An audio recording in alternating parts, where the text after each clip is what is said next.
Bonjour et bienvenue dans cette nouvelle animation concernant la nouvelle lune en Scorpion. Ce nouveau cycle solilunaire va démarrer le 25 octobre. Il aura lieu à 2 degrés du signe du Scorpion. Étant donné que c'est un cycle un peu particulier, je vais faire 2 vidéos animées. Voici donc la première animation où je vais vous parler de la nouvelle lune jusqu'à la pleine lune. La nouvelle lune aura donc lieu le 25 octobre dans le signe du Scorpion. Elle sera positionnée à 12 degrés d'orbe du nœud lunaire sud. Ce phénomène physique s'appelle une éclipse partielle du Soleil, du fait de la proximité au nœud lunaire sud en Scorpion. Tandis que le 8 novembre, lors de la pleine lune, nous assisterons à une éclipse totale de la lune. Mais pour commencer, revenons au symbolisme de cette nouvelle lune ou de ce nouveau cycle solilunaire.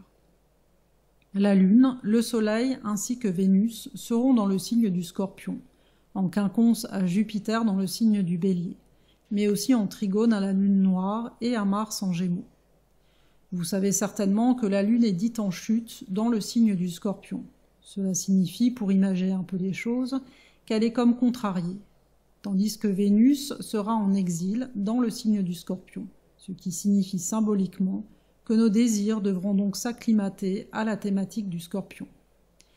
Et rappelez-vous que la maison où se trouve le signe du Scorpion dans un thème natal représente le lieu de vie où il nous est demandé de lâcher prise et de nous dépouiller de tout ce qui n'est plus nécessaire et qui entrave à la possibilité d'évoluer. C'est donc une nouvelle possibilité ou un nouveau départ, si vous préférez, qui va nous permettre de nous dépouiller de tout ce qui entrave cette possible évolution. Mais pour que cette évolution puisse avoir lieu, nous allons devoir porter un regard sur nos ombres, sur nos instincts, si vous préférez, comme par exemple nos peurs, nos colères, nos passions, nos désirs obsessionnels, nos jalousies, etc. Même si cela peut paraître inconfortable, ce sera pourtant un moment propice pour essayer de rendre conscient ce qui ne l'est pas. Ce moment pourrait d'ailleurs être facilité par le trigone de la nouvelle lune à la lune noire, dite vraie, dans le signe du Cancer. Pourquoi ? Parce que la lune noire, ou Lilith si vous préférez, symbolise tout ce qui est inconscient. Ce trigone pourrait donc nous faciliter l'accès à l'inconscient et de ce fait à l'analyse de tout ce dont nous n'avions peut-être pas accès jusqu'à présent et entraîner des prises de conscience de nos actes passés. Sans compter que lorsque le Soleil est en Scorpion, l'heure est à la transformation et au dépouillement. C'est la thématique de ce signe.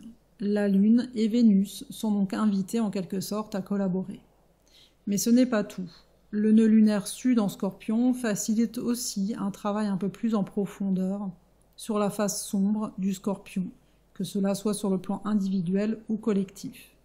Voilà donc encore une autre occasion pour porter un regard sur la notion que nous attribuons au pouvoir, à la guerre, à la haine, à la mort, à l'argent, à la sexualité, bref, à toutes les pulsions de destruction ou de mort.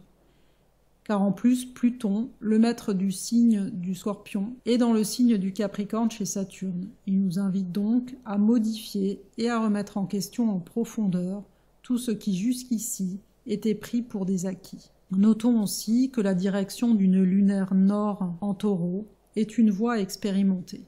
Et à votre avis, que devons-nous expérimenter ? Je vous laisse méditer là-dessus et m'en faire part si vous le souhaitez dans les commentaires. Mais je pense que vous l'aurez compris, le nœud sud en Scorpion nous invite à prendre conscience de ce que signifie la transformation. Or, vous savez certainement que la transformation n'est possible que s'il y a un sacrifice, celui d'abandonner l'ancien.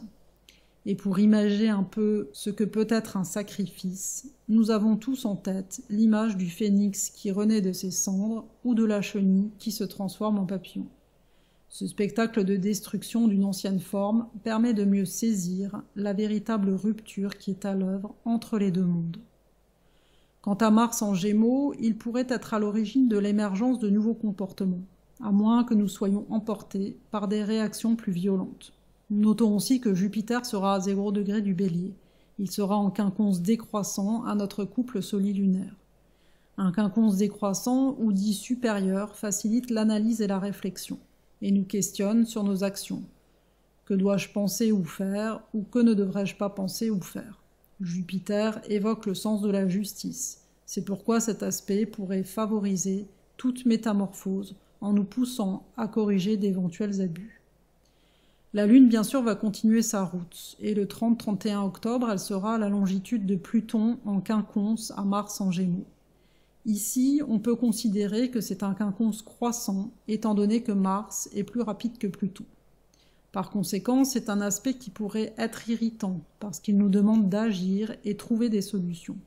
Des solutions à des problèmes collectifs, comme par exemple ce que l'on connaît, la crise énergétique, financière ou économique, mais aussi des solutions à des problèmes d'ordre plus personnel. Le 1er novembre, ce sera le premier quartier de Lune.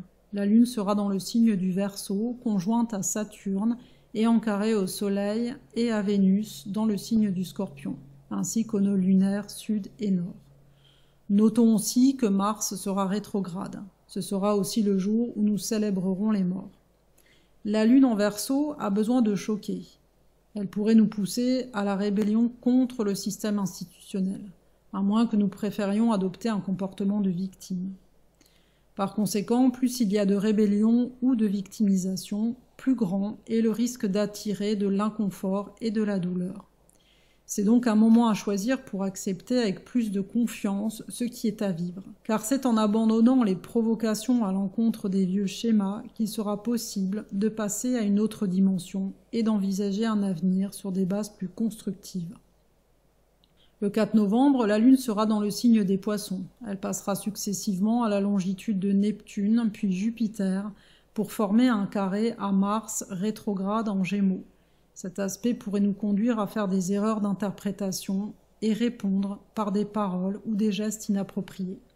Les déceptions pourraient également être à l'origine de trop grandes attentes ou espérances. De fait, ce sera peut-être un moment propice pour analyser nos besoins et combler les manques avant la pleine lune, qui aura lieu le 8 novembre dans l'axe Taureau-Scorpion.